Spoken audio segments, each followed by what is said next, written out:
Tonight, we turn to the hit-and-run capital of the country, Los Angeles, and a detective determined to track down the drivers who hit your loved ones and then race from the scene. Cecilia Vega tonight inside the unit, out to find justice for the families, desperate to track those drivers down.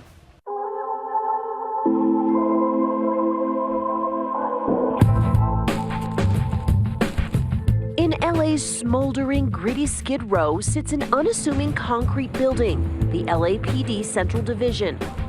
Inside sits a man waiting for the phone to ring. Central Traffic, Padilla, can I help you? His name is Detective Felix Padilla, and he's fighting a war against a special breed of killer, one that doesn't use guns or knives, but a car. Detective Padilla works hit-and-run crimes like these. Sometimes the victims survive, even walk away. Others are not so lucky. The things that I've done, the things that I've seen, the average person doesn't see in their lifetime, for better or worse. It seems to be a dangerous time for bikers and pedestrians. According to a report out 2 weeks ago, nationally, pedestrian deaths by car are up 8% between 2009 and 2011. A study by the University of Michigan said in LA, pedestrian fatalities are 3 times the national average, and nearly half of all car accidents are hit and runs, according to the LAPD.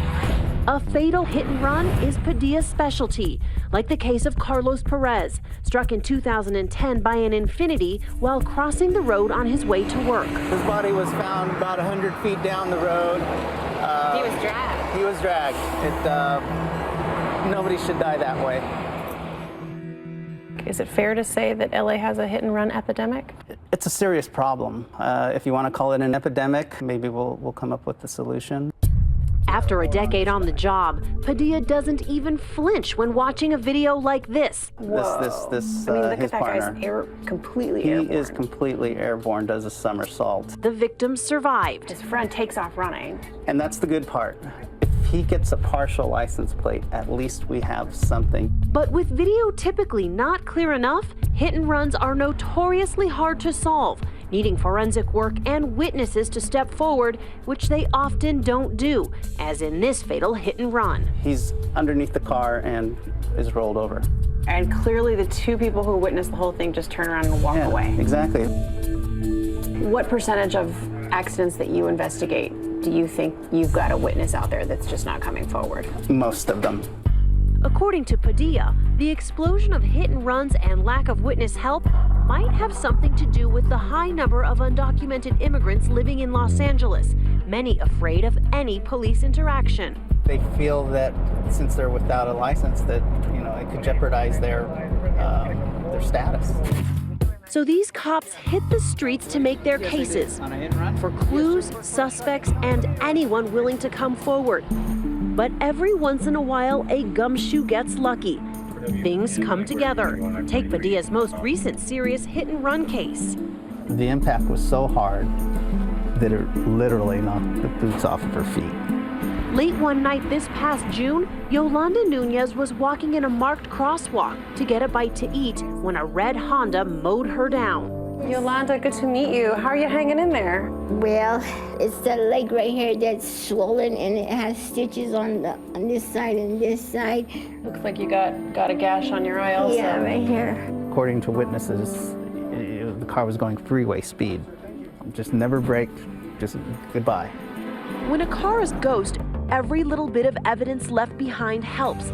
So Padilla can track them down, CSI hit-and-run style.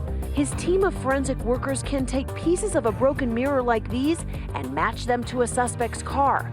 Tread marks can ID the tires. Chips of paint can give a make and model. Most prized, DNA, like the blood left by a suspect in these pictures. He was eventually tracked down in Mexico. But it gets down to that level of detail, the investigation, where a paint chip could give you the clue to lead you to another avenue. Yeah, some type of idea of what kind of car it was. From the type of car, they need the car. This is where those rare witnesses are key, and Yolanda's case had them. One of the witnesses just got the first number, the first letter of the license plate. A partial plate still leaves a lot to be found, but sometimes the suspect does the work for him. Well, the following morning, the driver called wanting to make a police report. Padilla says the suspect called her insurance company first, then police, and failed to mention a person caused the damage. According to her lawyer, that's only because she didn't realize it. She looked down, and when she looked back up, she had felt something and proceeded home. She thought a rock had been thrown at her, so she was scared to stop. Police paid her a visit, matched the plate numbers and description to Yolanda's case, and the car was impounded.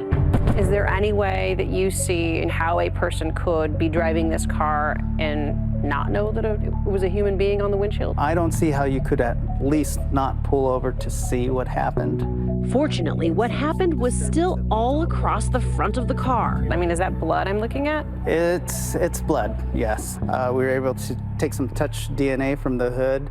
There was some skin, some clothing fabric embedded in the glass, and the blood that you see. The evidence was brought to this lab and matched to Yolanda. Bingo. The puzzle complete and the driver charged with felony hit and run, potentially a couple of years in prison. She pleaded not guilty.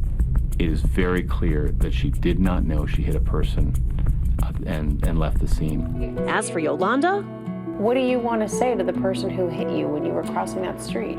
What do I want to say? I don't know myself.